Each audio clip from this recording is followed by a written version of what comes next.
Okay, so should we start? Yeah? Yes. Okay. Hello, everyone. You're welcome to the second season of PiCA Thesis Forum. We professors and students of PiCA are really excited to see the research process and outcome of design dissertations that our graduated students will present this season here, and especially the recently graduated batch. In the previous season that was conducted in the month of July and August 2020, we saw 15 design dissertations, and they were presented by in 7 episodes or 7 talks of this PiCA Thesis Forum. Many of the faculty members moderated these sessions and participated in the thought-provoking discussions, which happened towards the end of the session when all the presentations were done. So this season is organized by some of our really bright fifth-year students, and supporting the juniors supported them.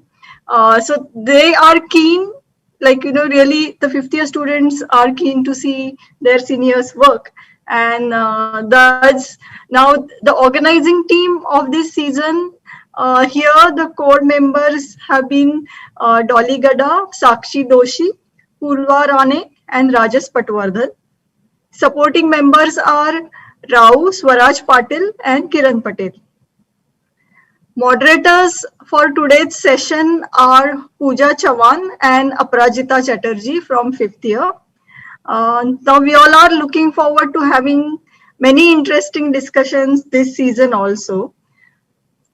But unfortunately, we have lost our dear Venki sir this year, and everyone will remember that last season, he enthusiastically took part in the previous season. In almost every episode he was there.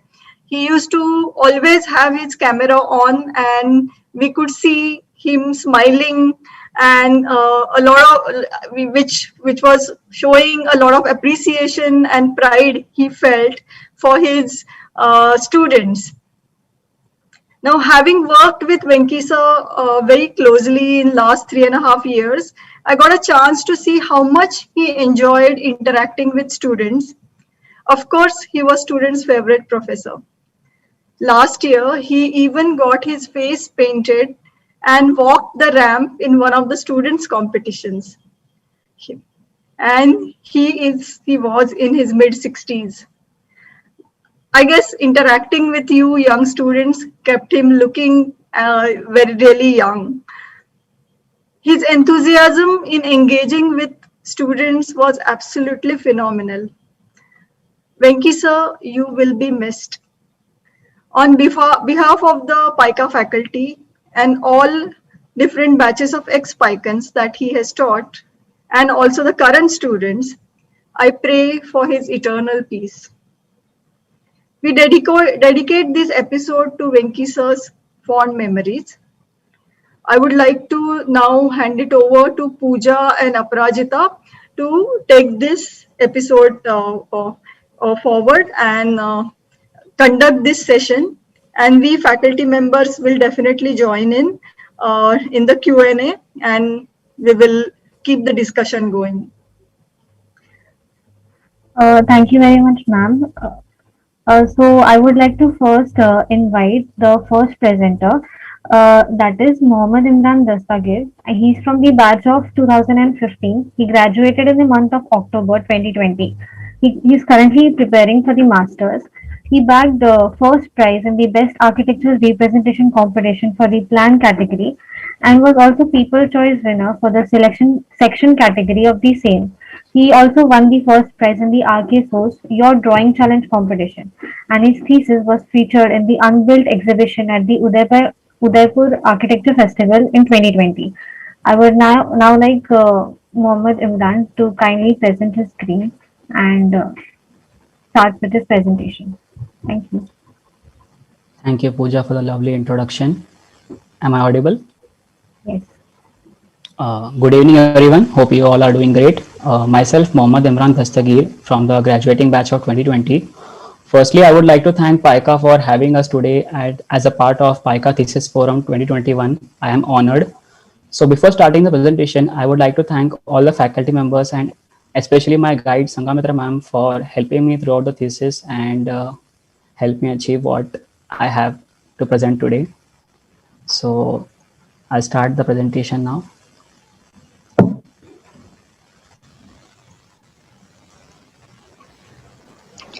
Therapeutic design and aid to drug addiction rehabilitation.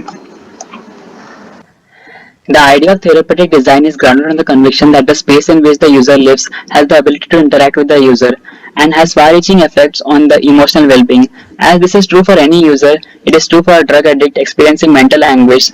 So the application of therapeutic design strategies will help in the recovery process of the drug addict. So the research started by studying the drug rise in India and its prevalence in different population groups. From the study, I concluded that Punjab was one of the worst affected states. So I started studying about the drug menace in Punjab, and some of the facts revealed were very shocking. From the study, I concluded that the situation in rural was even worse than the urban areas, and that Taran was the worst affected rural district of Punjab. The concept and design development. So this is how the concept and design development progressed.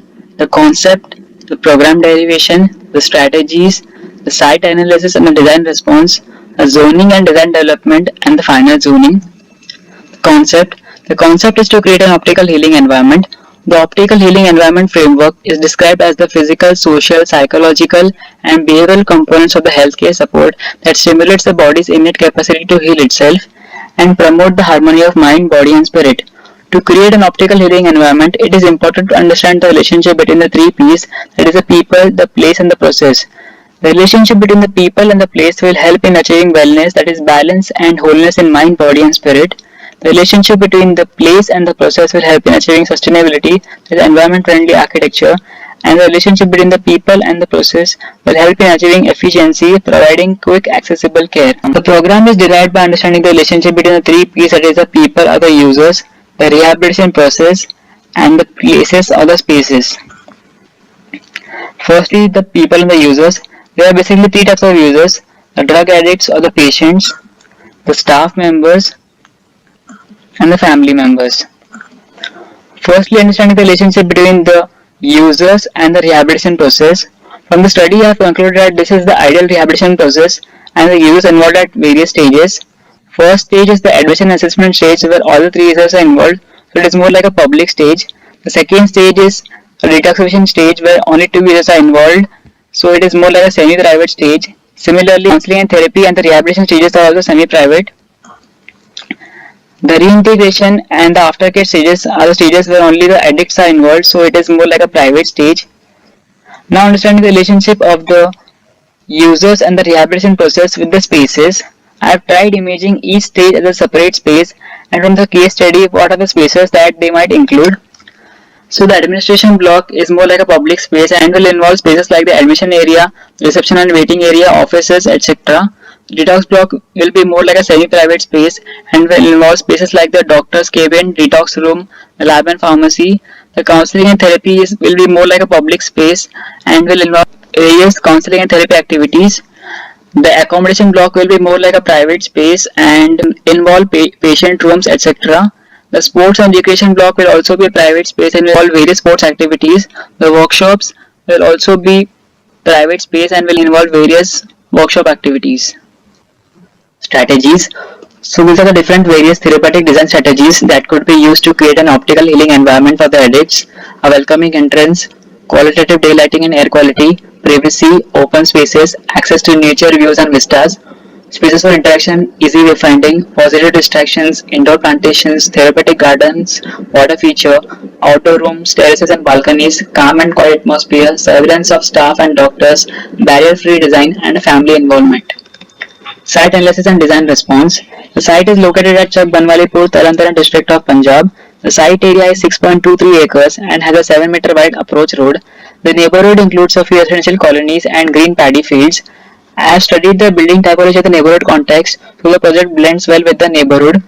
The analysis. I have tried analyzing the various factors like the noise, the wind direction, the sun path and the views, and this is a design response to the same.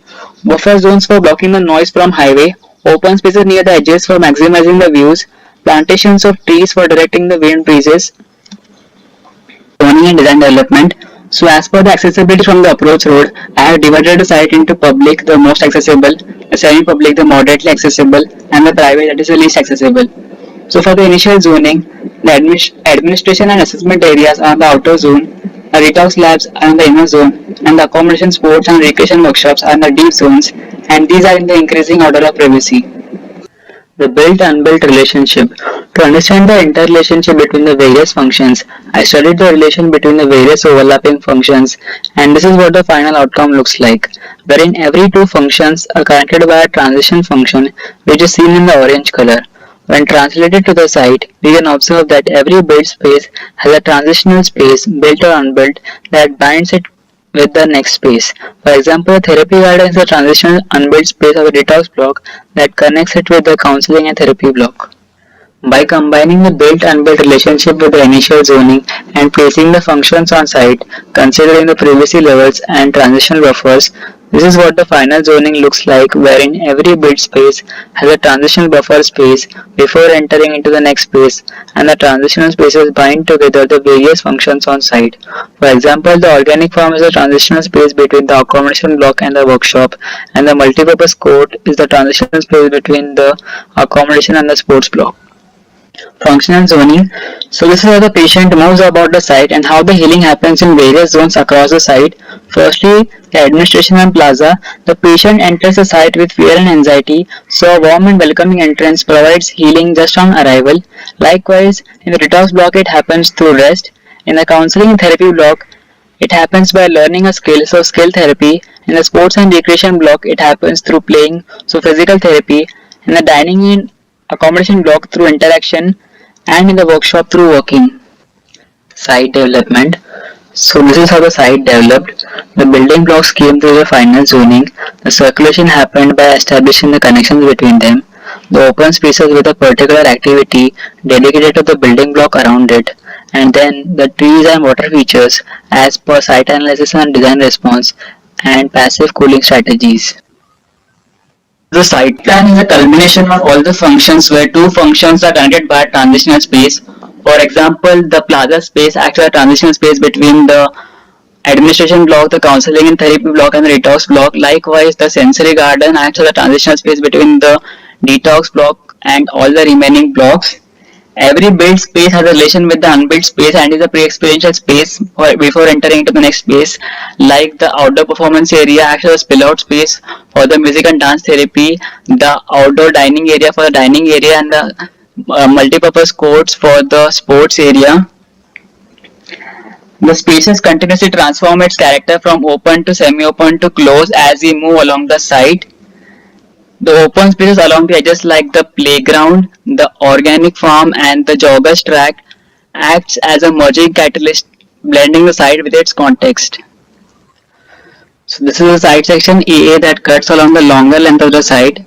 This is the overall site section. I have split it into two parts for better viewing. This is the key section for the section below. As I said, every built space has a direct relationship with the unbuilt space. The clay pit acts as a pre-experiential unbuilt space of the workshop, which has programs like the pottery and sculpture workshop connected to its function, and it also opens up the organic farming on the rare sites for the organic farming workshop. The detox block and the therapy garden are at the heart of the site with all the blocks overlooking it, and it also has a green facade on the south that merges it with the therapy garden, and it also has a water feature for therapy and healing properties. This is the other half of the site section AA. So this is the sports block and this is the counseling therapy block on the rear side. The sports block opens up to the courts and playgrounds, forming a belt of recreational activities along the east. So this is the shorter side section BB that cuts through the administration block and the accommodation cluster, and the dining and the workshop block appear on the rear side. This is the view of the workshop and the dining block and the view of the administration block. This is the shorter side section CC that cuts through the counseling and therapy block and the accommodation cluster, and the sports and recreation block appears on the rear side. The programs merge together with alternate built and unbuilt, creating a transition of spaces and dedicated codes for the spill out of activities. For example, this is the outdoor performance area dedicated for music and dance therapy, and the outdoor Zen garden for the spill out of library and the art therapy. The spaces between two built blocks is a small alley which opens up to an open space dedicated to the block around it. The pergolas mark these connections and act as entrance points. So this alley over here opens up to the organic farm of the workshop block, and this alley over here opens up to the outdoor dining area of the dining block. This alley over here opens up to the playground of the sports and recreation block, and this alley over here opens up to the multipurpose courts of the sports and recreation block. Landscape features. So these are the different landscape features that I have used across the site that will help in the healing process of the addict. The organic farm, the plaza space, the sensory garden providing the healing to the various human senses, and the labyrinth garden. The labyrinth garden. Strolling through the labyrinth, that is a patterned pathway, gives relaxation response and helps reduce the stress. Sensory garden providing healing through the sense of touch, taste and hearing. The labyrinth providing healing through the sense of touch. The taste garden with various fruit bearing trees providing the healing through the sense of taste. And the sound of water providing the healing through the sense of hearing.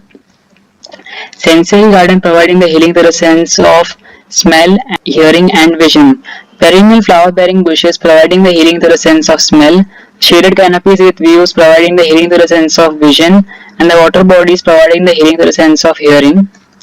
The plaza acts as a transitional space connecting the various blocks and has various contour and flower bed seatings, offering healing through the sense of vision, and the pond provides a passive cooling effect and healing through sound. Organic farm. The organic farming workshop involves addicts to grow their own food and has various proven health benefits, and the organic food produced is used by the dining block and is a holistic approach to sustainable food production. The administration block. Form development and strategies. So this is how the form developed. Firstly I did the massing, then for the ease of movement I split the interface. So the ground floor is the patient interface and the upper floor is the staff interface. Then, using the spill out space as an approach, the public interface has an outdoor waiting that spills over to the plaza, while the upper floor spills over to the terrace garden. Lastly, the courtyard as a passive cooling strategy and also establishing a visual connection between the upper and the lower floors. The floor plans. On the ground floor, which is the public interface, there are spaces like the reception and waiting area, accounts, admission and area with volunteer support, and a therapist, a doctor and a psychologist for the assessment, and it also has an outdoor waiting area that opens up to the plaza space and a back entrance for connecting it to the remaining blocks. On the upper floor we have the office spaces and spaces for staff members that spills over to the terrace garden. The section BB cuts to the entrance porch of the doctor's cabin. The administration block has transparent waiting areas with access to outdoors, also the atrium space overlooking the courtyard below and establishing a visual connection.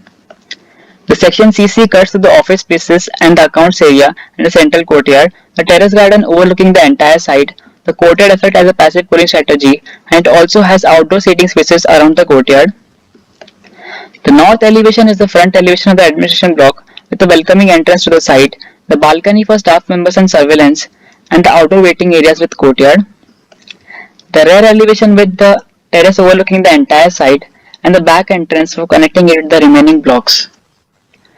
So this is the ARD part of the administration block, the structural layout of the ground floor and the first floor plan with column numbering, the column sizes and the center to center distance between them.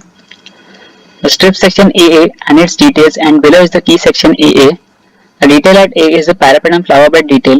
The detail at B is the plinth and foundation detail and the ground details of the steps and paving at D1 and D2. The detail at C is the glass and metal railing detail. The detail at D is curtain wall detail used to make the waiting areas transparent. The counseling and therapy block. The form development and strategies. Firstly, I did the massing, then I split them into two, healing happening individually, that is individual development, and healing happening in a group, social development. Then by creating punches as spill-out spaces for the outdoor therapy activities. Then binding them all together again by the double-hatted assembly space. The therapy activities on the lower floor so as to access the spill-out spaces, while the counseling spaces on the upper floor, which is comparatively quieter. The floor plans. A dance and music therapy studios that spill over the outdoor performance area, while the art therapy and the library that open up to the Zen garden, which is bounded by the central assembly space on the ground floor. The family, the group therapy and the lecture hall are part of the social development, and the individual counseling and the yoga space as a part of the individual development on the upper floor. Section AA cuts through the dance therapy and the music therapy on the lower floor, and the lecture hall and the group therapy on the upper floor. Raised seats in the lecture hall for better viewing angle, column-free studios for dance therapy enhancing the experience, and the music therapy space has outdoor access to plaza for performance. Section BB. Section BB cuts through the library and the art therapy on the lower floor, and the individual counseling and the yoga spaces on the upper floor.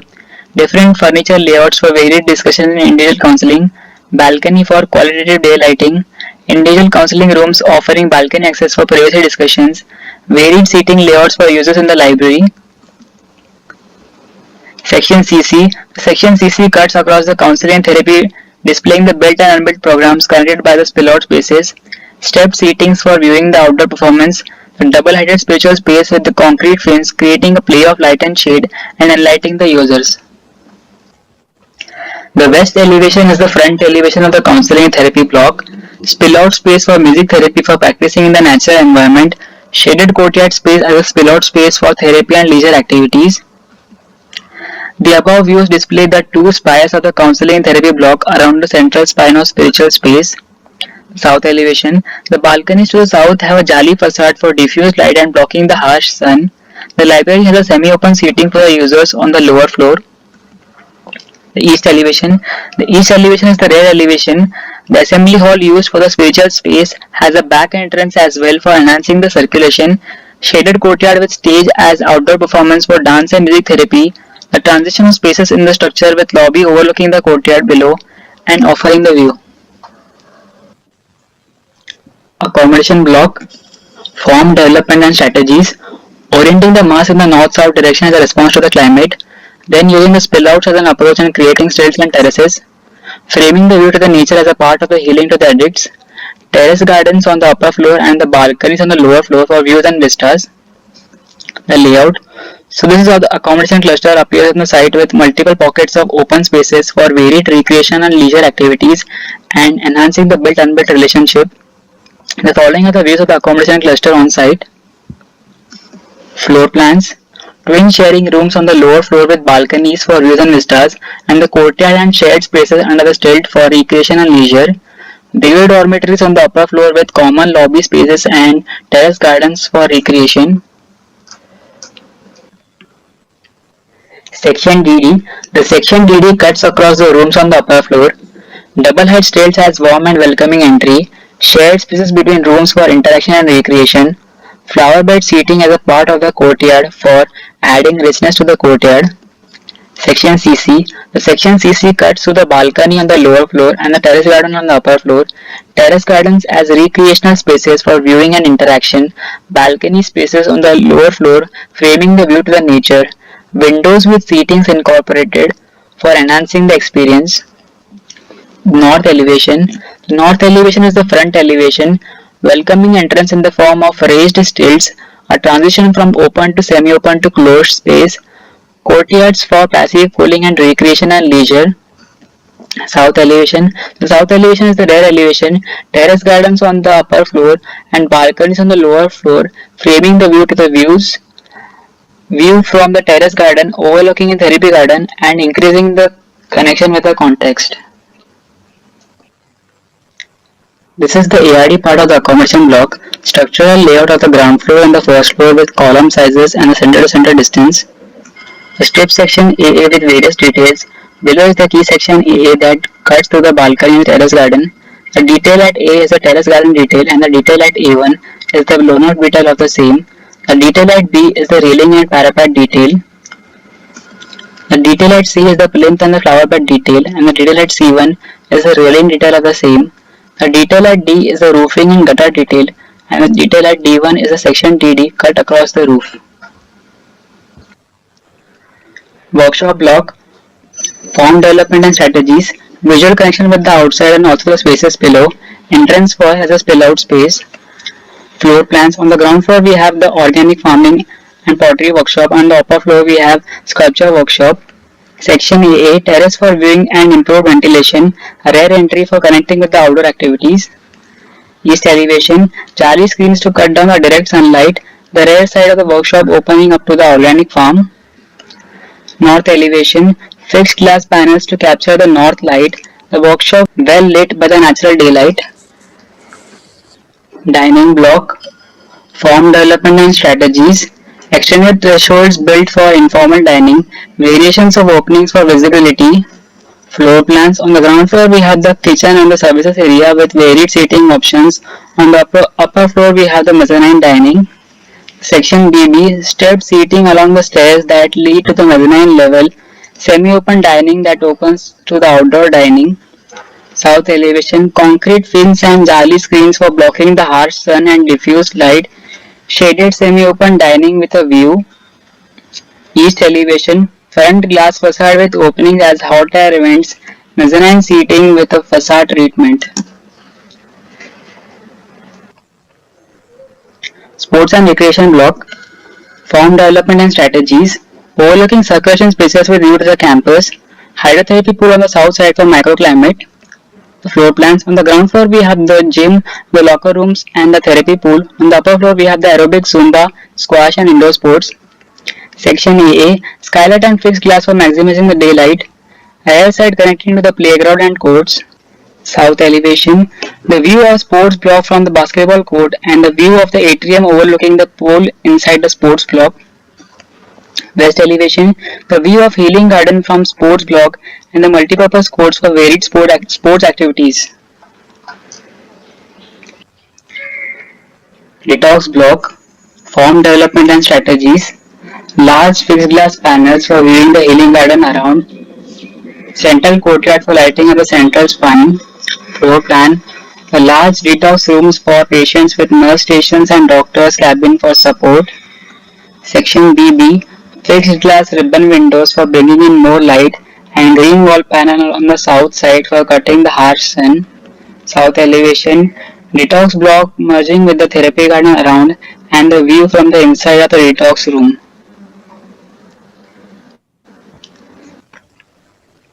The ARD layouts, starting with the water supply and firefighting layout, a blown-up detail showing the connection from municipal water main to UGT. The blue dotted line is a supply from UGT to OHT and the red is a supply to hydrants. I have also shown the details of site hydrants.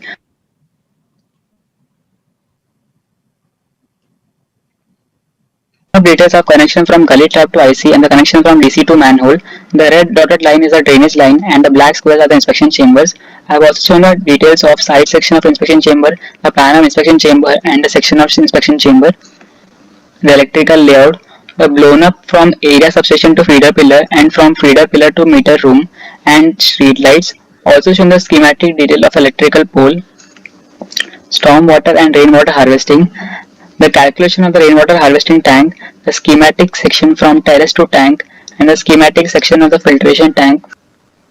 The sewage treatment layout.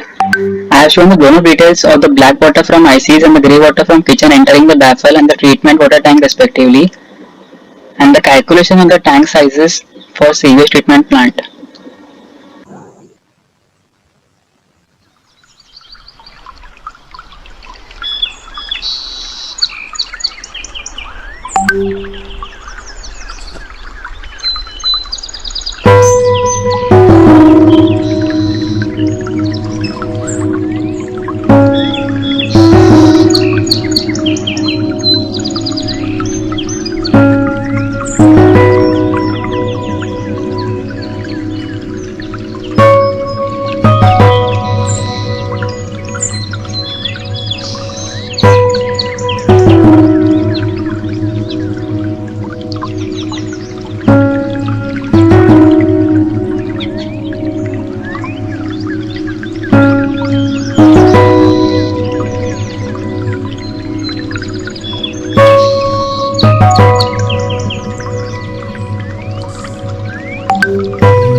I think that was it.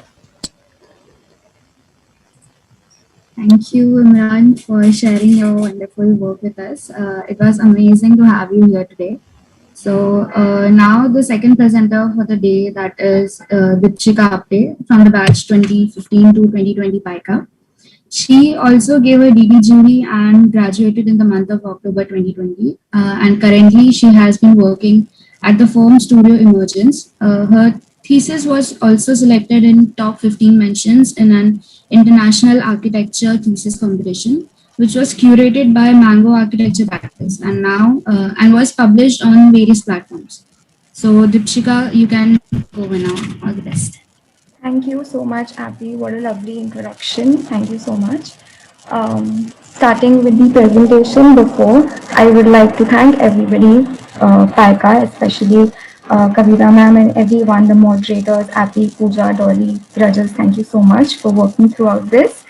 Um, yeah, and thank you, Venki sir, for everything. This one's for you.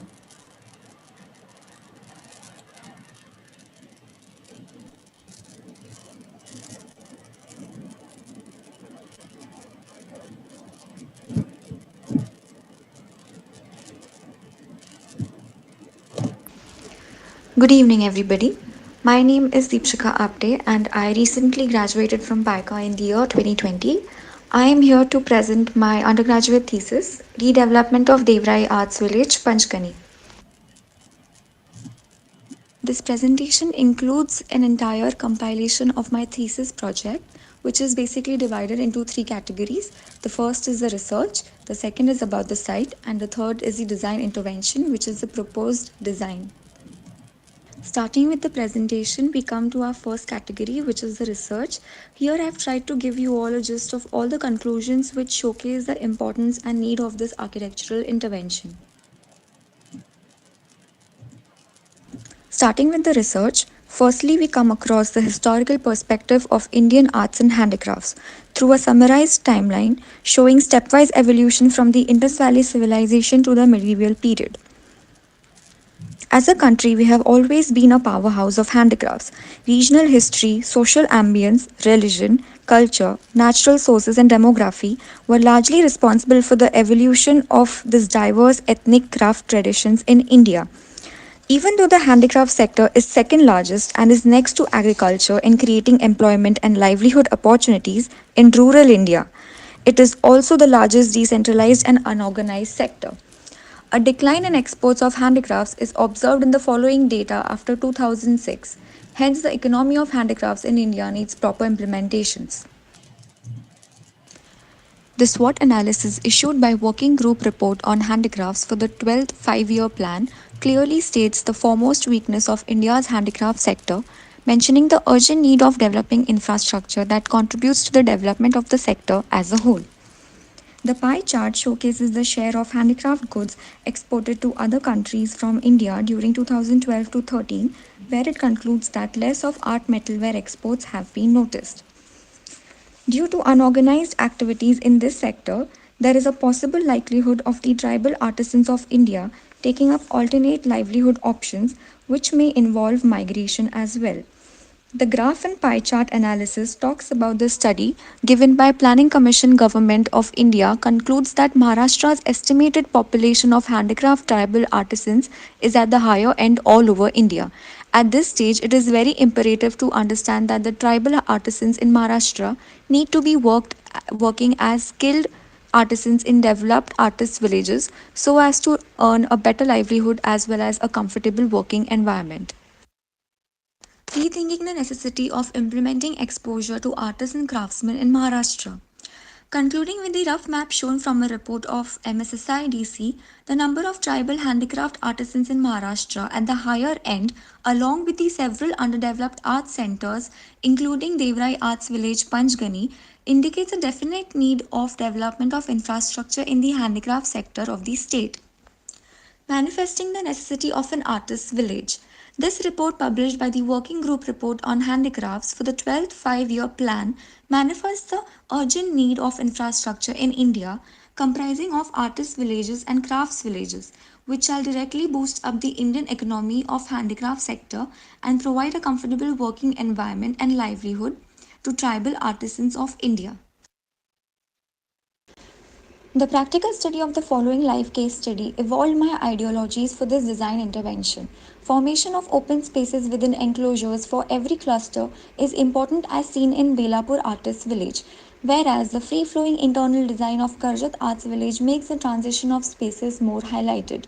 The following is my personal study on these two case studies.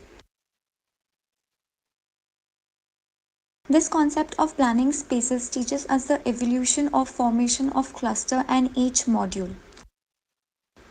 Many aspects were seen in the building of Belapur Artists Village, for example, close-knit urban spaces, community development, high densities, low-rise typology, interactive visuals through openings, and enhancing culture in urbanization.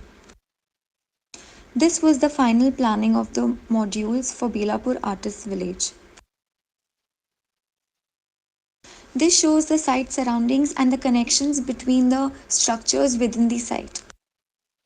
This shows the internal spaces and the amalgamation of open and closed spaces that they've achieved. Introducing Devrai Arts Village. Devrai Arts Village is an existing underdeveloped and unsettled non-profit initiative to connect art with nature and celebrate creativity. A core group of highly skilled Adivasi craftsmen and artists from Naxalite affected areas of Gadchiroli and Chhattisgarh have found a livelihood and a safe refuge in Panchgani.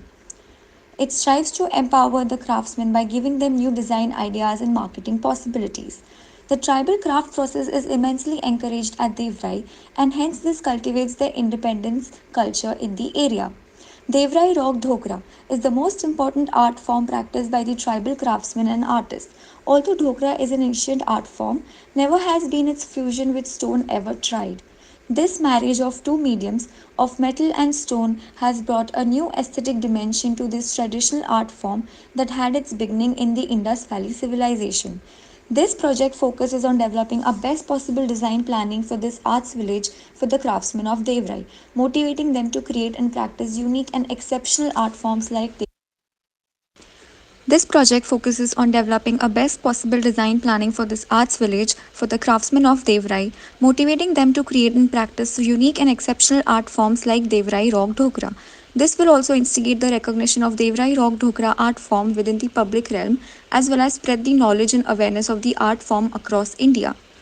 The research involves an in-depth study on the tribal arts and craft forms and their artisans, craftsmen present in this area, their living environment and indigenous developments and the future demands to conserve their skills and techniques. This talks about the location and site analysis of Devrai Arts Village. The study of contours conclude that the maximum contour on the site is in the ratio of 1:6, which is buildable.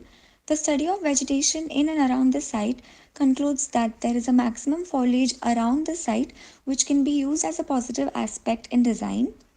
The study of heights around the site concludes that the structures are not more than G+3. And the study of climate analysis concludes that Panchgani lies in the tropical zone. This talks about the traffic analysis and design response of the site. The traffic is noticed in the evenings on the on the road adjacent to the lowermost contour, and the design response talks about 5 aspects: traffic, circulation, contour, vegetation, and climate. Talking about site context and density, the following mapping diagram talks about the densities of the site context. This fabric around the site concludes that there are pockets of heavy densities in the context, making it one of the busiest areas of Panchgani. Therefore, the idea of redevelopment of Devrai merges with the existing densities and would not obstruct the natural topography and landscape. This diagram also depicts the gradation in natural contours of the site context. Site context and accessibility.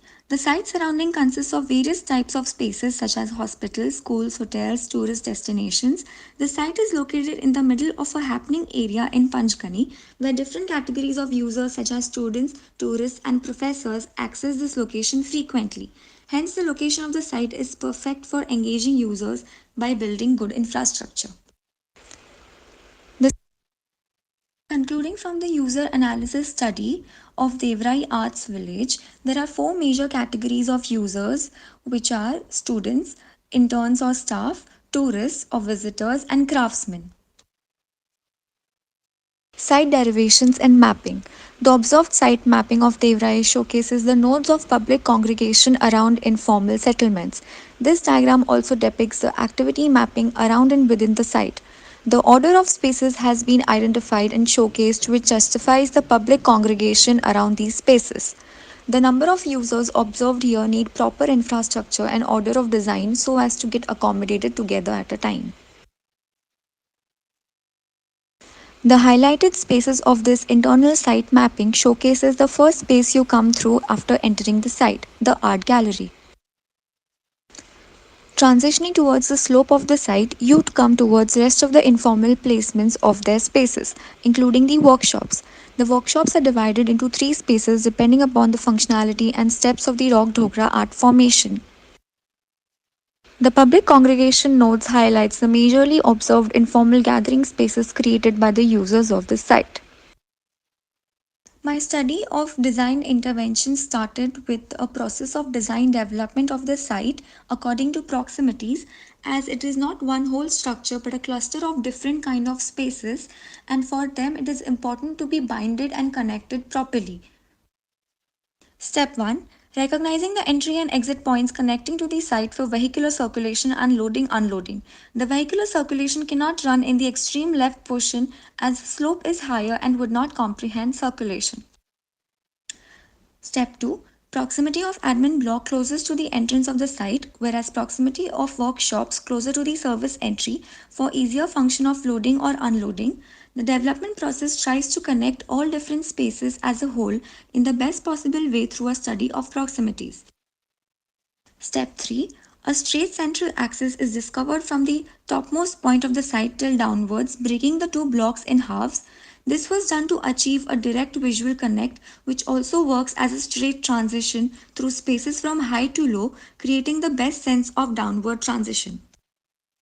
Step 4. Furthermore, the workshop spaces were divided into individual spaces following four major functions involved in the craft of rock dhokra. This was done to give enough spatial importance to each function of the craft. Step 5. The restaurant block and art gallery are placed in the next proximity, keeping in mind those users who may not stay overnight. Also, the finished products processed in the workshop after drying would be transported to the art gallery and the market, hence placing them in the nearest proximity. Step 6. The market and amphitheatre fits with the workshops and restaurant, which will be the liveliest space of the site. It will create a congregation in the center, also keeping it easier for the products to be transported from the workshop space till the market and the exhibition space. Step 7. The functions and spaces dedicated to the students shall also be connected to workshops. A garden besides dormitory gives an open space for students, increasing their interaction within themselves as well as the natural characteristics of the site.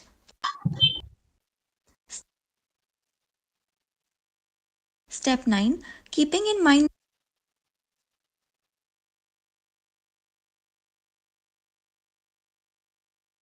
Step 9. Keeping in mind the needs of the owner's private residence provides privacy as well as views of the entire site from the highest point. The finished product of this design development resulted in two straight axes besides the central attraction of the site. This also formed the final vertical and horizontal axis of pedestrian circulation within the site. After achieving the final design development of the site according to the proximities, the next step was the form evolution of individual spaces. Distribution of each space. Breaking down each assigned block according to the area program in order to create a close-knit cluster within each space as well as within all the spaces together. Furthermore, the final distribution of each space was done while designing on the natural contours of the site. Amalgamation of closed and open spaces. After the final segregation of each block, open and semi-open spaces, shown in pink color, were incorporated to achieve a sense of transition within the clusters. Bridges were incorporated for connecting the blocks together, also for better circulation over contours. The third step was circulation and connectivity. Circulation pathways were derived after the spaces were placed, keeping in mind better circulation of contours and visible connection of open and closed spaces.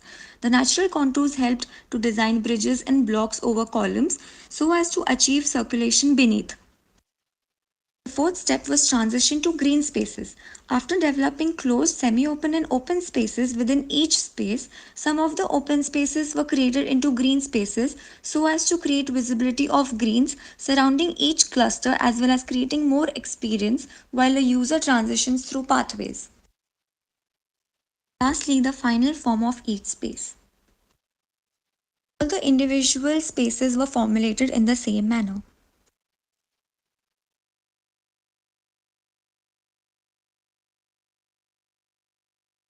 Lastly, the final form of each space.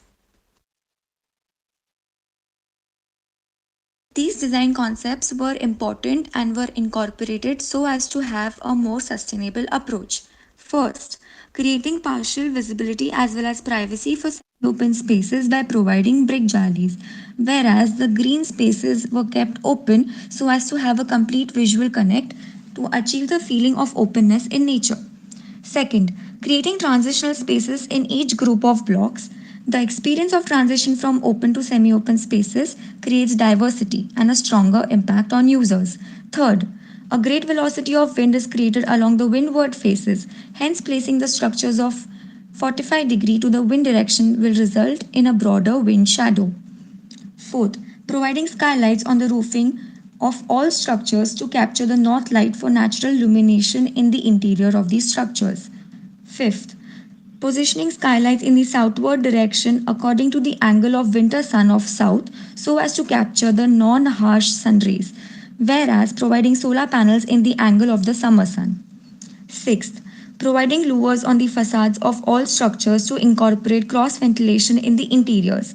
The long louvered windows also face the courtyards for better ventilation and transition into open spaces. Enclosing each block with open or semi open green spaces in the center to create closeness, interaction, and visual connect.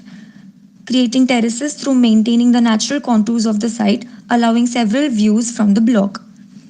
If the structures are staggered in checkered box pattern, the wind flow is much more uniform as well as stagnant air zones are almost eliminated. So this is the final site plan of the entire design project. The areas have been formulated according to the observations done in the analysis and live case studies as well. One of the major aspects of this design is understanding the internal circulation of site. Hence, the following activity is done to communicate the circulation pattern. Juhi is hungry due to traveling and hence first she decides to eat at the cafe as she reaches Devrai. Thankfully, it's closest to the entrance. After eating, Juhi decides to check out the craft shops and the exhibition space so as to get an idea about Dhokra art. After entering the exhibition space, she could spot an amphitheater where a music program was taking place. As she was walking down, she glanced at the craft shops as well. After enjoying the music program, she decides to stay here for longer time and decides to book a cottage for her and her family. After booking a cottage from the administration, she heads towards the cottage's block. After reaching her cottage, she finds a beautiful garden in front of her where artists are playing badminton, hence she decides to join them.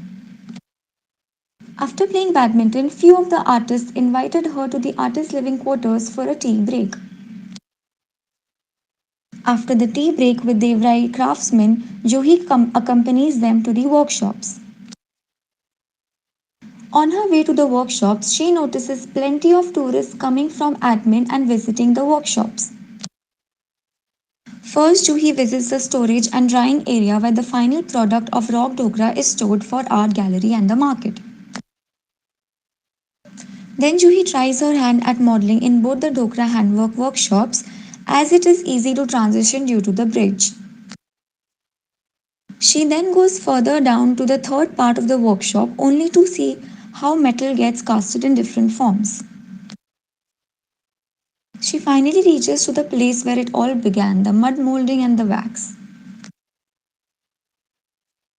After having a look at workshops, Juhi decides to visit the art gallery to see the finished products of rock dhokra. After having a look at the art gallery, she spots a cafeteria in front of her, which is connected to a library.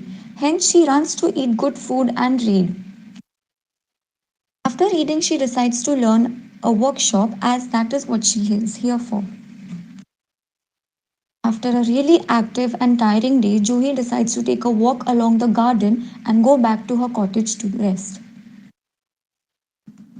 Now we shall discuss each side section. Starting with side section AA dash, it basically cuts through the cottages block as seen in these drawings. The 8 cottages are together connected by a bridge which was created to retain the natural contours. In this process, the design developed into creating a pathway down below a cottages block leading towards the garden shed with artist living quarters. Two individual cottages are also merged together through a common courtyard, creating a transition between private, semi private, and public spaces. Side section BB dash cuts along the artist living quarters, which are planned again along the natural contours, also connecting all of them through similar transition spaces. A semi open seating was established along the south to create a visual connect with the rest of the site. The division of each blocks is also shown as per the axonometric diagram of the artist living quarters. Side section CC dash talks about all the shared design elements shown in the cottages and artist living quarters. Coming to the first diagram shown, the bridge over the central open green courtyards connecting the cottage spaces together as a whole. Lowered long windows giving more visual connection and interaction within the groups of spaces.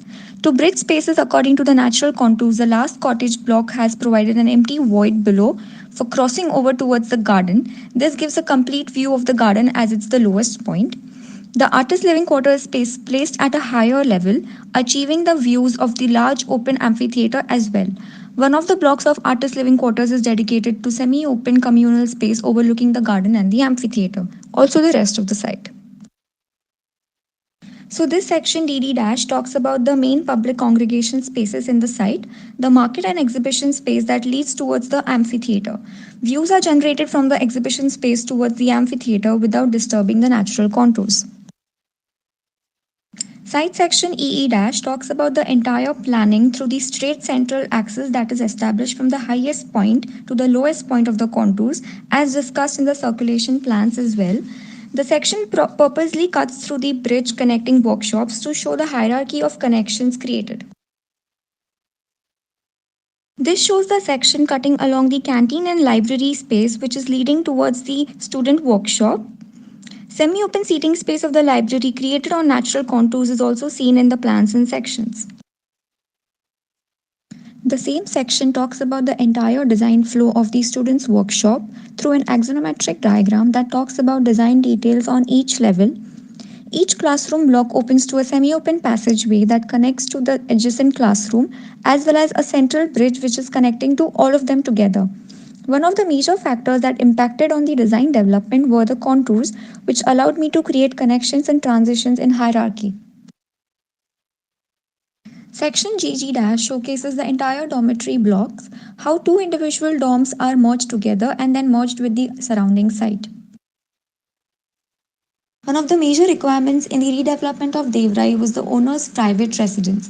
The concept was derived by following its primary need, privacy. Also, this block is placed at the highest point of the site so as to give them a view of the entire space along with their privacy. This sheet also shows the detailed axonometric views of the private residence block. Lastly, the axonometric detailing of all the spaces are put together so as to show the similar architectural language and detailing they follow. Now coming to the views of the entire site as a whole, showing the inclination and development on natural contours.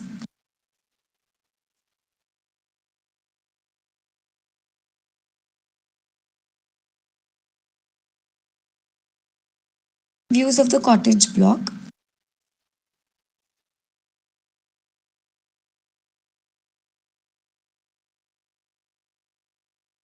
Views of the workshop block.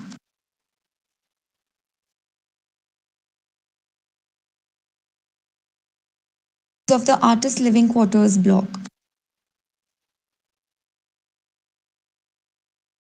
View of the canteen and library.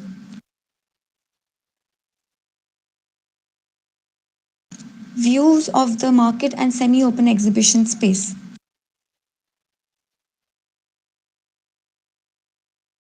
Views of the dormitory. Views of the student workshop.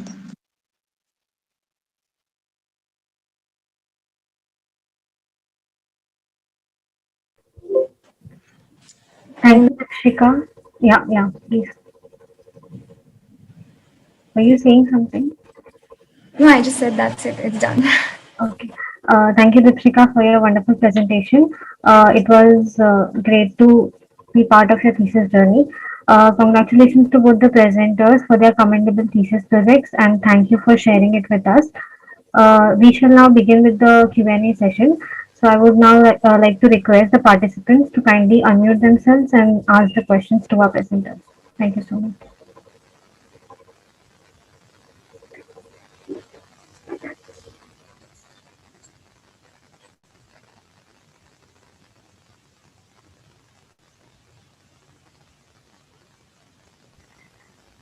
Okay, to begin with, uh,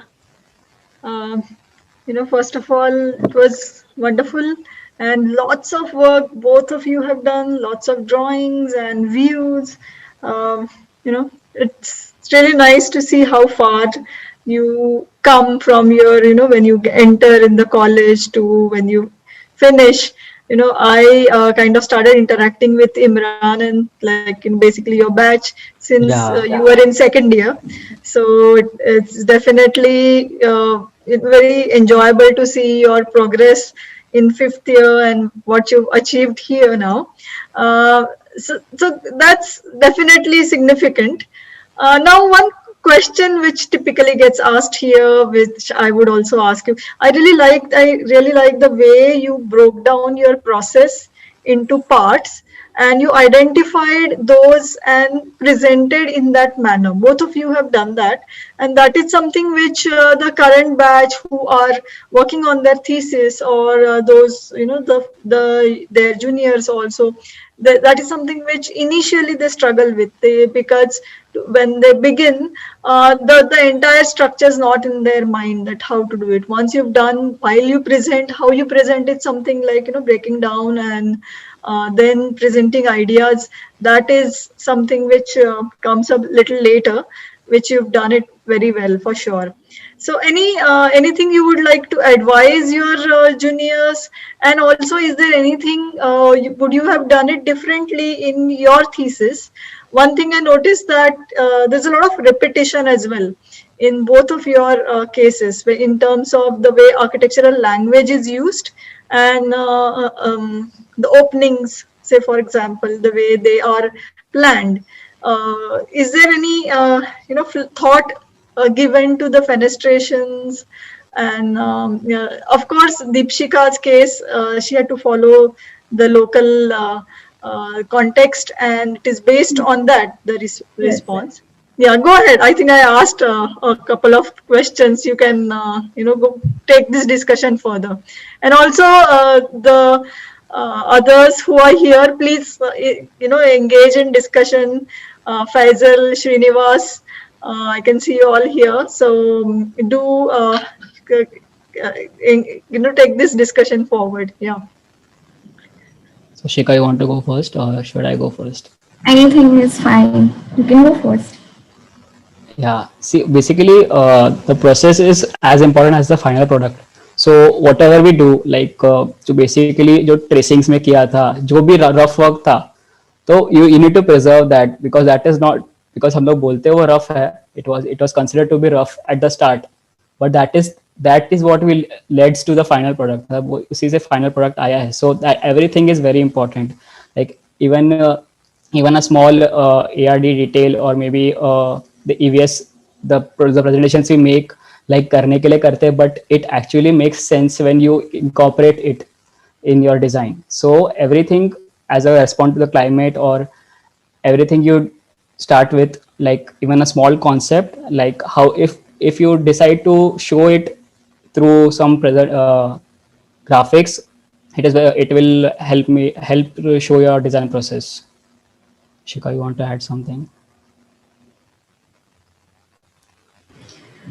Yeah, so for me, it was pretty much it started from the beginning because my project was very site specific and it had majority of users were already observed on the site.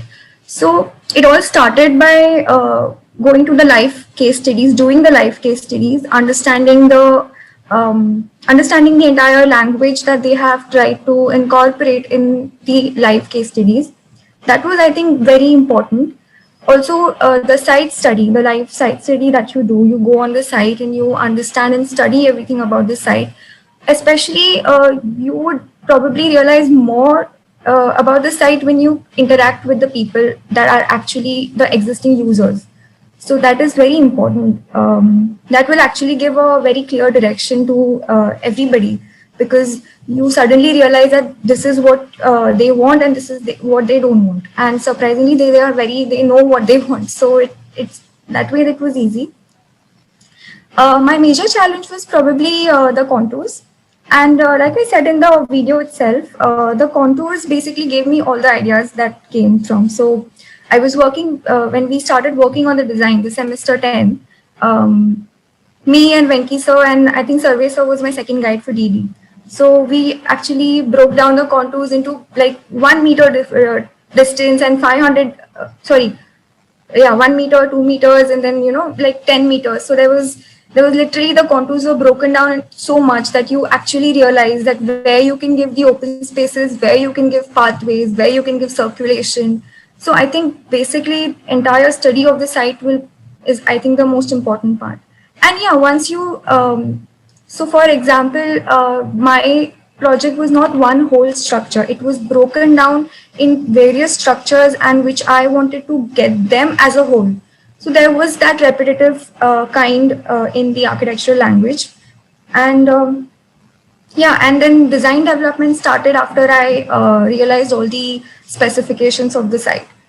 The circulation, the placements, the open and closed transitions, also the sustainable strategies helped a lot, definitely.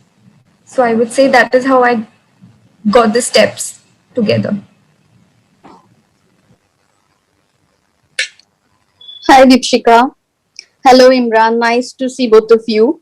Can I go next, Kavita? Are you done with the previous discussion? Yes, of course. Yeah. Go ahead. Okay. First of all, nice to see you all again on the same similar platform, the PiCA Thesis Forum. I mean, we are really looking forward to see new thesis. And both the theses which I had presented today, it was refreshing to look at it again. I mean, we had seen your work when you were actually working on it during pre-final, and then you got, I think, few months extra, which I can say that you have utilized it in a nice way. So the final product also came out really well.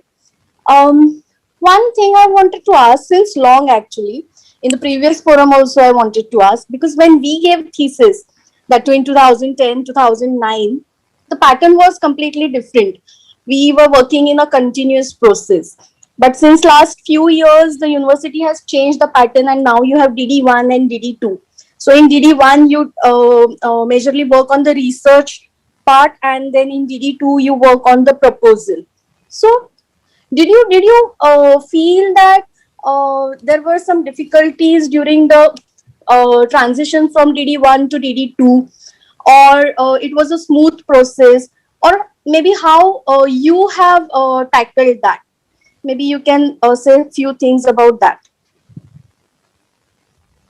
Shika, now you go first. Okay. So it is a very good question, Kavita ma'am, actually, because what you said is partly true. It takes time to jump from the DD9 psychology to DD10. The most difficult part is to actually translate the research into an architectural intervention. And this time, that is the reason why this time what I did is the live case studies and the site study were like, I had done for myself. I had to do the study because being site specific study, I did not find any other way to look at. So in the DD9, I had already done the site study, and then the site study was completely translated into how I can then develop all the contours all together. So for me, the transition happened. It happened, but yeah, it was little difficult. I think many people actually face that transition difficulty because altogether now you have to design from all the research that you've done. Probably sometimes you fall short of the research, so you have to go through the research again, find some more solutions, and then come back and start the design development. So yeah, there is some transition difficulty, but it takes time.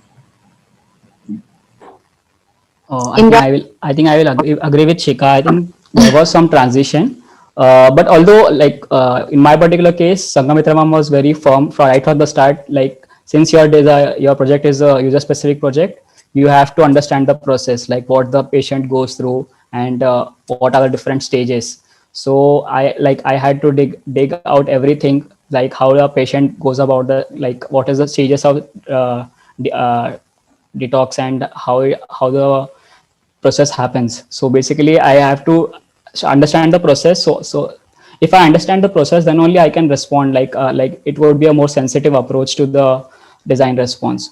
So also, yeah, it is very important to understand like what all to consider before uh, continuing the design. Like we cannot continue with all the information that we have. We have to cut down and we have to understand like only the information that is needed to for the design. We have to like cut down on that and then understand how to translate that into the design, like what all is needed like for the final design when we start the design response.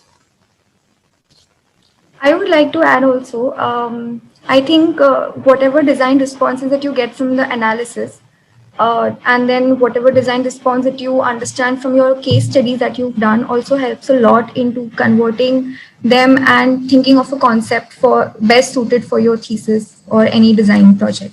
So that is also a very big part of the entire process that you go through in design. Yes, true. Correct. Thank you, Deepshikha. Thank you, Imran. Thank you, ma'am. Thank you, ma'am.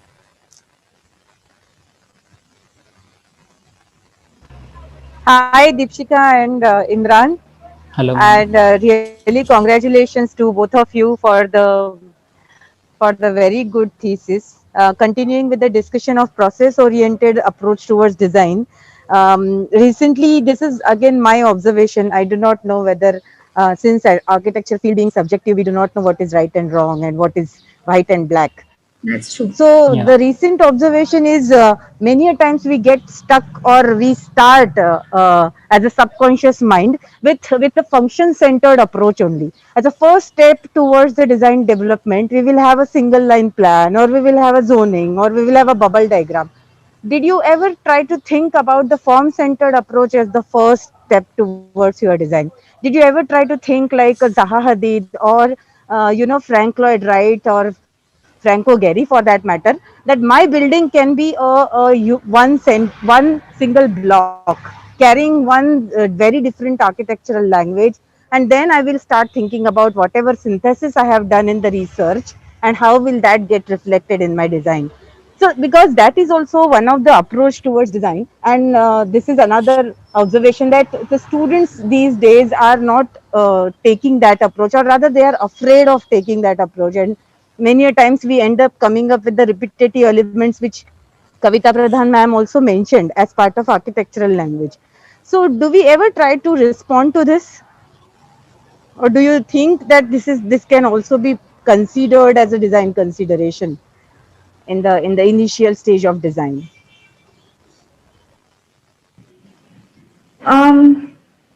Yeah, like you said, architecture is subjective, form oriented, and function oriented. I like starting from Sem 9 when I started with the research and everything. It was more how my design will be best suited for the users. So that is the first thought that I got when I actually visited the site and interacted with the people living there and what kind of infrastructure are they looking forward to. So the main strategy behind entire design process was to was to be good to the location, be good to the users, and be good to the climatic factors as well. More sustainability, probably because now sustainability is the future. And so for me, I never thought of form oriented or function oriented. It was mostly the main objective was to be more suitable to these factors. I think. Yeah. I think I will agree with Shika. It was the same case with me. Like for the start, even I tried something which I didn't like. Then maybe Sangamitra ma'am told me like, since your project is a user oriented project, like go back to your black book, find out what all you have done. Like usually हम लोग को gap हो जाता है, then we forget कि हम लोग ने खुद ने black book में क्या किया है. Then I went back and then I went through what I have done. Then when I understood what I have to do, then I think it went along with the flow. And then maybe also the climate, the response to the climate also plays a very important role in the design response. So the form oriented process is not what I followed. My process was a user centric approach to the design, which in my case was particularly important since my topic was that. I would also like to add something. I would like to say that it also depends on the topic that you are working on. Yeah. For example, when we were doing semester 9 AD, no, 10. Yeah. So for that, we had the topic railport. And the entire objective in railport was to design a railway station which is as good as an airport. So where that objective comes, then you suddenly start thinking about form. Yeah. So I think it also depends on the suitability of the topic as well, and the other factors which I spoke about.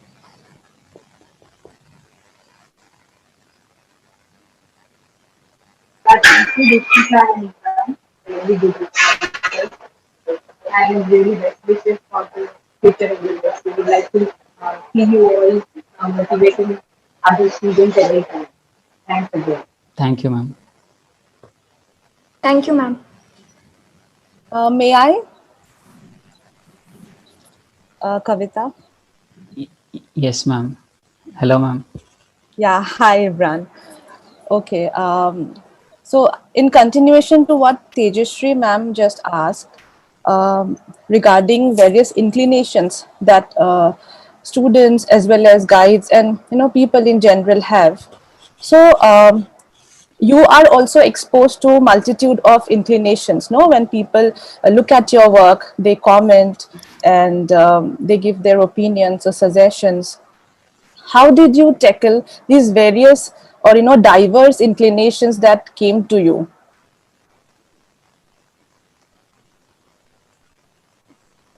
Okay. Like somebody might be more inclined to process driven architecture, somebody might be more driven to say form oriented, and these are there, and it's very normal that people have inclinations, their biases, and you are also exposed to various stages and to various people in general, right, in various stages of your thesis. How do you take or how do you deal with these and what is your priority in terms of whether accepting or not accepting these opinions or remarks?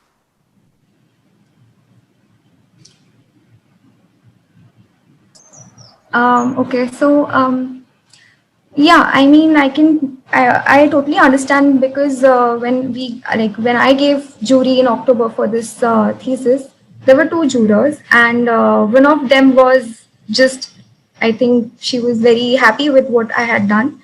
The other one was also happy, but she had similar questions that what if you had your perspective was different towards design development, and what if you had thought about more form oriented rather than just the suitability of rest of the factors. So I think the discussion went in the same ground as it's going here right now. Being architecture a very subjective field, this is always going to come, and I feel that there are a lot of faculties that you can go to for various perspectives regarding your design, which is actually a very positive thing. Right. You can actually take the best out of it. Luckily for me, both my DD guys were on the same page. But then when I was giving cross juries and everything, I used to get such questions and in a very positive manner, where I looked out as, yeah, maybe we can take this idea and mold it into this architectural language which I am following. So correct, yeah. It's a very positive thing, frankly. I mean, you can actually take it positively. And my jurors were also like, in a positive way, the second juror told me that, the same question that Tejasvi ma'am asked, what if, something like this would have happened, which I gave the same answer. And yeah, I think it's a very positive thing for me. Happen, right. Because you are exposed to diverse standpoints, right? Okay. Probably sometime you get to think more about one thing. You won't be stuck. You would probably get more ideas, and those ideas you can shape according to your perspective. So it's a mix and match, and it's a good thing. Great. Okay. Yes, I think I'll agree with Shika. Like, it is important to take critics. So because when we design, हमको लगता है कि हमने सबसे best चीज बनाई है दुनिया की. But when we take people's opinion, then we know what are the mistakes, and then if we are willing to correct the mistakes, then only we can improve. So also, like, you have to have a clear vision of what you want to design and who you are designing for. Like, if you cannot design it कि मुझे अच्छा लग रहा है. Like, you have to have something in mind कि who you are designing it for. So then only if you have a clear vision, and then even if someone says some positives or negatives, it is on you how you take it and how you apply it, and finally how it comes to the final product. Okay, great. Thank you. Thank you, ma'am. Can I ask some questions? Yes. Yeah, okay. I'm audible, right? Yeah. Okay.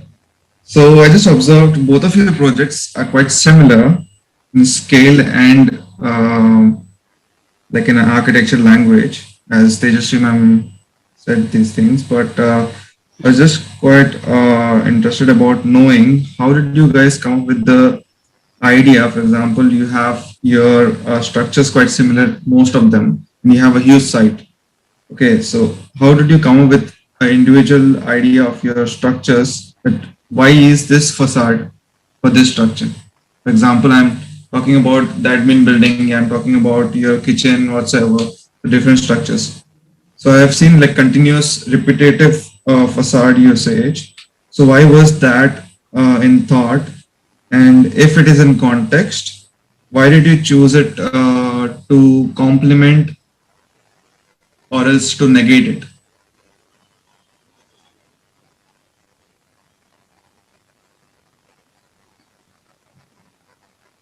Okay, so I think that when I started to design, most of the ideas and the concepts which arrived were because of the contours on my site. That is how I actually realized what could come, and according to the proximities of the entire, because there were several spaces which were needed to be accommodated in this one particular site. So the proximities according to the contours and according to for example, the site derivations and the user mapping was extremely helpful, because that is how I realized what kind of public congregations are people actually interested in and would like to see on this current site. Talking about the similar approach for every block, I feel that is because the one concept which I completely followed according to the angles and the similar, like why this type of a jali is coming on this wall and why this type of a jali is coming on that wall. So that is mainly because of the sustainable approach, firstly.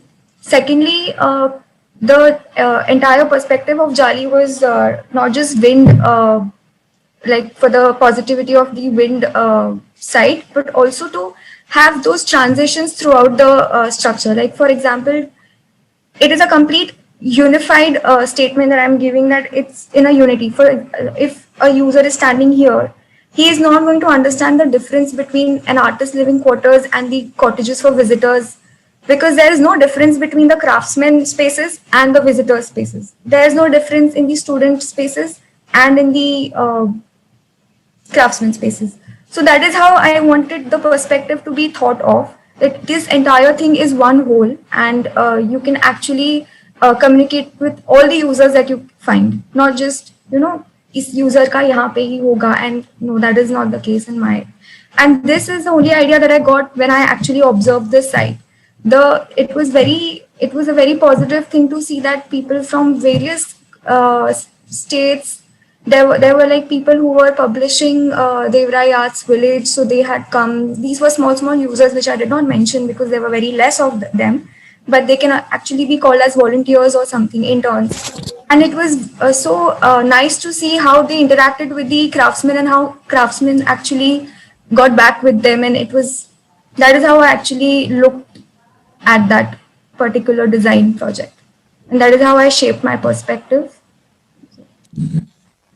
I think in my case, particularly since I have studied the process of how the addict goes about the site. So in every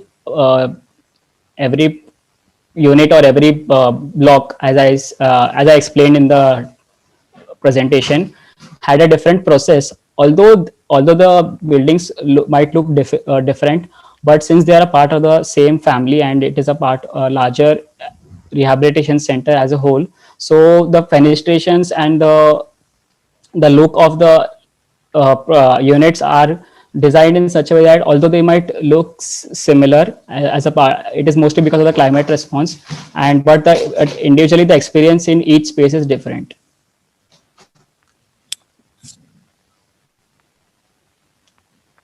Srinivas? Yeah. Got it. I think we answered. Okay. So you guys have pretty good research on what you have done. Really nice. Yeah, that's all. That's all I got. Thank you. Thank you so much. I might jump in to ask a few things actually. I've got quite a few over here. Imran and Deepshikha, great presentations. Congratulations on all your accolades. Been following your work on Instagram. Imran, in your thesis, I'm not sure if you did, but what were your case studies and why was this project relevant? Well, I know you said why it was relevant in Punjab, but is this project being pursued by the government or are any NGOs pursuing this? Why did you propose this case? That's my first question. You could answer that first. And did you do were there any case studies of projects in India or abroad that you had a look at? I did one particular case study, which I think it is the most popular one, which is in Pune by. I think I am forgetting his name. It's all right. I just wanted to know if you had case studies. I had done a live case study where I had gone to Pune. So I had visited the site, visited the structure, and I went about the whole project and how since I had even read before visiting the actual place, so I knew what was the approach he had in his mind. And when I could actually see what was it, how was it when I actually went there, so I realized, and also I quite interacted with a few of the addicts over there, which Shirish Berry was the architect.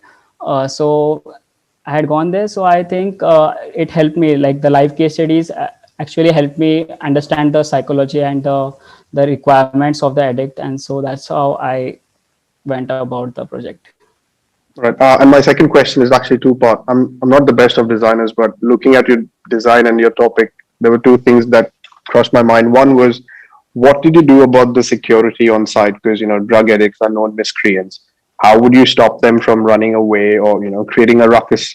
Because I mean, at least in your design plan or the 3D walkthrough, I did not see, like, say, high walls or watchtowers or anything for people to keep an eye on them. And the second question is, you had a labyrinth garden. Now labyrinths are mazes, okay? They are designed to confuse people. Now, why would someone put that in a place designed for drug addicts? I mean, to be a little low-key joking about it. It's just, doing a practical joke on them, putting them in a place that could create confusions for them. So I was just curious as to why you had that over there. Okay, so particularly labyrinth was because it is a patterned walkway, so it is not particularly a maze. So it is like when we walk on it, it is actually also in some of the gardens I have visited particularly. So it is like, although it is a patterned walkway, it is not like a maze. So when we walk on it, the like barefoot, the texture of the stones has an effect on us. So that way So the labyrinth is not in the design, but the material of the garden, is it? yeah, like the Okay. stone. No, because I just got confused with when you said labyrinth garden. I thought the garden was designed as a maze. Okay, no. So, And the second question was about the security. About how do you control? Yeah, I think the drug addicts?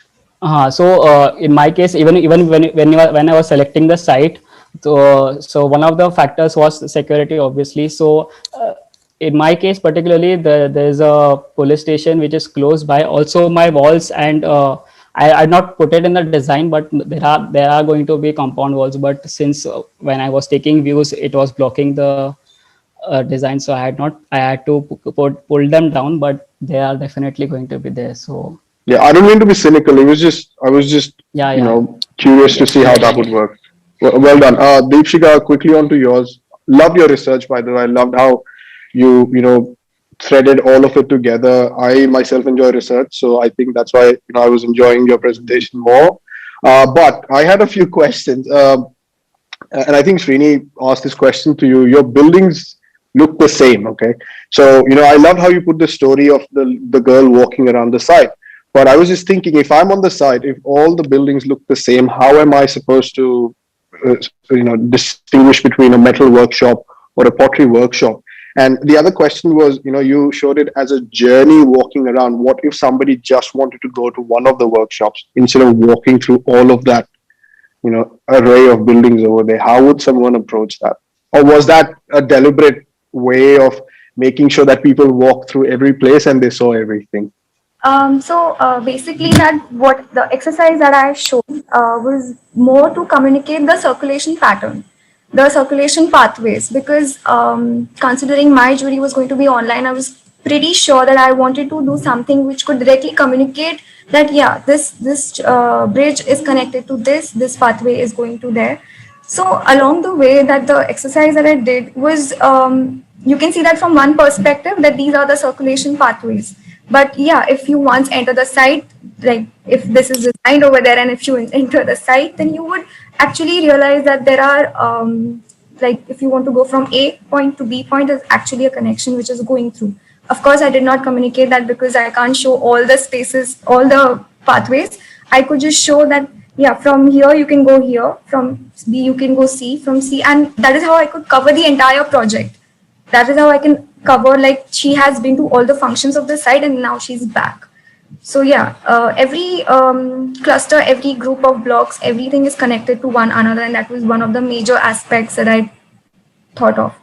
The more the transitions were there, the more the connections were there into all these structures, the more I could actually get into the depth of the design more. Like it was completely a procedure for me, and this is how then I concluded on this, that yeah, this is it. That's it.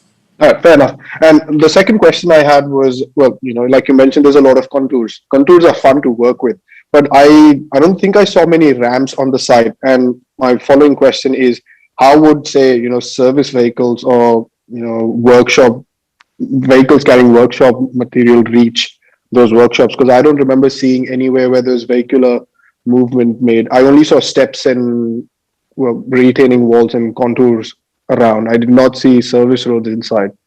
Is that something that I missed, or was that something that was intended to be? No, the major intention of that exercise was to communicate the internal circulation, because it was like laid out structure altogether with different clusters and how they are going to get connected was the exercise of that entire procedure that I showed. But to answer your question, the first workshop was storage and loading unloading, which was positioned in the south space of the entire structure on the lowest contour, so that the vehicles which are carrying the loaded stuff which is supposed to be stored in the workshops, it will be easier for them to come and go. So that was, I had shown that in the design development of step 1, how the circulation pattern is going to go. The truck can also go through to the highest point from the right side, which is not really contoured. That is how I could establish only one circulation pathway for the vehicular circulation. Yes, the left side of the circulation I had clearly mentioned that there's not going to be, because it won't comprehend a good pathway for the circulation. You'll have to do the cut and fill more, and that was not my intention. So that was for the vehicular circulation. And yeah, the first workshop was storage, which was on the lowest point of the contour, and easily the loading unloading would have been taken place. And forgive me if I'm repeating this. So there are no ramps for disabled people, people with wheelchairs all through the site? So there are ramps all through the site. And when I was showing the exercise, I had actually shown plans in the planar view, how the user is coming down. In that plans, I had actually shown all the ramps which are also coming down. Only one section where I could not give the ramps were the private owner's residence, which was all completely on the left side, and hence I had to place it on the highest contour so that it will be easier for access to anybody. Okay, guys, that was really interesting discussion, getting into real details now here. Yeah, but well done, both of you. Yeah, it was nice, definitely good discussion. Faisal and Srinivas, do come for further episodes as well, because this is what is needed for the current batch. So we'll try staying awake, ma'am. It's not much for you architects, it's okay, it's normal. You guys are young, you can do it. Okay, so let's wind up here, and then further chat can be discussed later in WhatsApp or in person on calls or so. So good discussion. Aprajita, go ahead and wind up. So again, thank you so much, Imran and Deepshikha, for taking us through your amazing thesis presentations. And it was quite insightful, and obviously you all will be doing great in the coming future. And thank you for all the faculties and my colleagues to coming here to the session, and the super seniors. So till then, looking forward to see you all again in the next thesis forum. So till then, take care and bye-bye. Thank you, Happy. so much. Bye.